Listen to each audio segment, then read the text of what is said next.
श्री स्वामी समर्थ. तुमच्या सर्व इच्छा आकांक्षा पूर्ण होत असे स्वामी महाराजांच्या चरणी प्रार्थना करते आणि आजच्या एका नवीन व्हिडिओला सुरुवात करते. 2 डिसेंबर पासून मार्गशीर्ष असा पवित्र महिना सुरू झालेला आहे. या मार्गशीर्ष महिन्यामध्ये प्रत्येक स्त्रिया आणि कुमारिका व्रतवैकल्य करत असतात. आपल्या घरात सुख समाधान यावे, कुटुंबाची भरभराट व्हावी यासाठी प्रत्येक स्त्रिया आणि कुमारिका अतिशय मनोभावे श्री लक्ष्मी देवीची प्रार्थना करत असतात. तसेच या महिन्यामध्ये चंपाषष्ठी सुद्धा आलेली आहे. तर चंपाषष्ठी म्हणजे काय? तर चंपाषष्ठी किंवा स्कंदषष्ठी म्हणजे मार्गशीर्ष शुद्ध षष्ठी ही तिथी असते. मार्गशीर्ष महिन्यातील पहिल्या दिवशी जेजुरीचा खंडोबा अर्थात मल्हारी देवाचे नवरात्र सुरू होते. मनी आणि मल्ल या 2 दैत्याचा पराभव करून खंडोबाने लोकांना संकटातून मुक्त केले. या घटनेचं स्मरण करून आपण हा उत्सव साजरा करत असतो. मार्गशीर्ष शुद्ध प्रतिपदेपासून शुद्ध षष्ठीपर्यंत हे चंपाषष्ठीचे 6 दिवसाचे नवरात्र असते.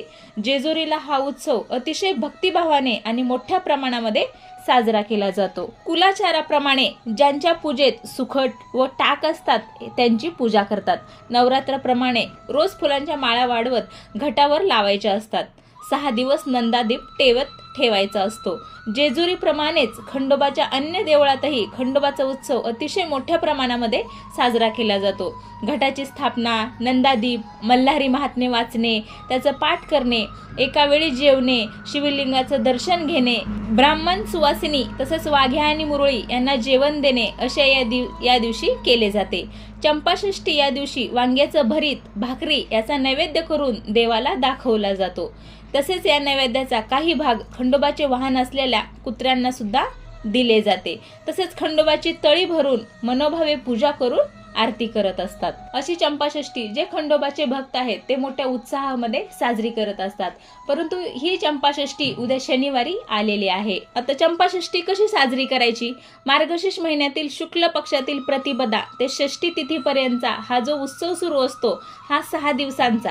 मार्तंड भैरवाजवळ ते 9 दिवसाचे तेलाचे दिवे लावले जातात. तसेच विधिवत खंडोबाची पूजा करून आरती केली जाते.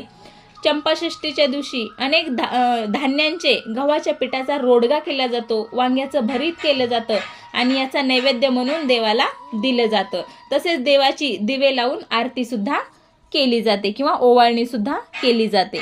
तर या चंपाषष्ठीच्या दिवशी तुम्हाला काही प्रभावी सेवा करायच्या आहेत.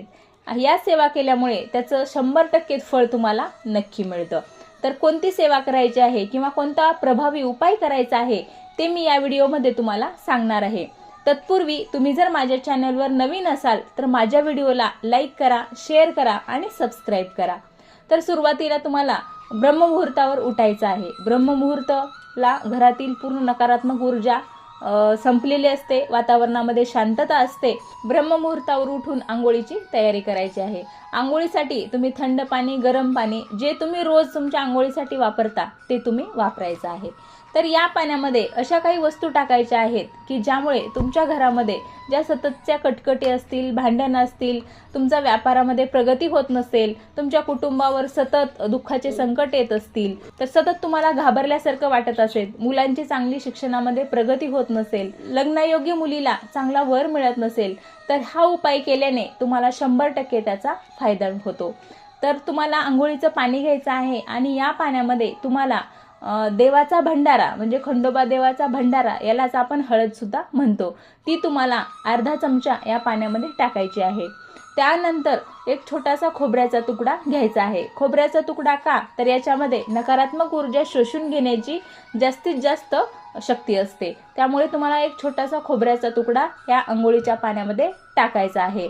त्यानंतर एक चिमूटभर तुम्हाला काळे तीळ घ्यायचे आहेत आणि हे काळे तीळ सुद्धा तुम्हाला आंघोळीच्या पाण्यामध्ये टाकायचे आहेत. या पाण्यामध्ये पहा आपण काय टाकले? भंडारा, खोबऱ्याचा छोटा तुकडा आणि चिमूटभर काळे तीळ टाकलेले आहेत. आणि ही आंघोळ करताना तुम्हाला खंडोबा देवाचं सतत नामस्मरण करायचं आहे आणि खंडोबा देवाला विनंती करायची आहे की माझ्या घरामधील ज्या नकारात्मक शक्ती आहेत, ज्या माझ्या कुटुंबाच्या प्रगतीला बाधक गोष्टी आहेत, त्या माझ्या घरातून लवकरात लवकर निघून जाऊ दे. खंडोबा देवाला विनंती करायची आहे की माझ्या घरातील नकारात्मक ऊर्जा निघून जाऊ दे, माझ्या कुटुंबाची जास्तीत जास्त प्रगती होऊ दे, मुलांच्या शिक्षणामध्ये प्रगती होऊ दे, अशी विनंती करायची आहे. खंडोबा देवाचं सतत नामस्मरण करायचं आहे. हे जर तुम्ही चंपाषष्ठीच्या दिवशी जर केलं तर त्याचं 100% फळ तुम्हाला नक्की मिळतं.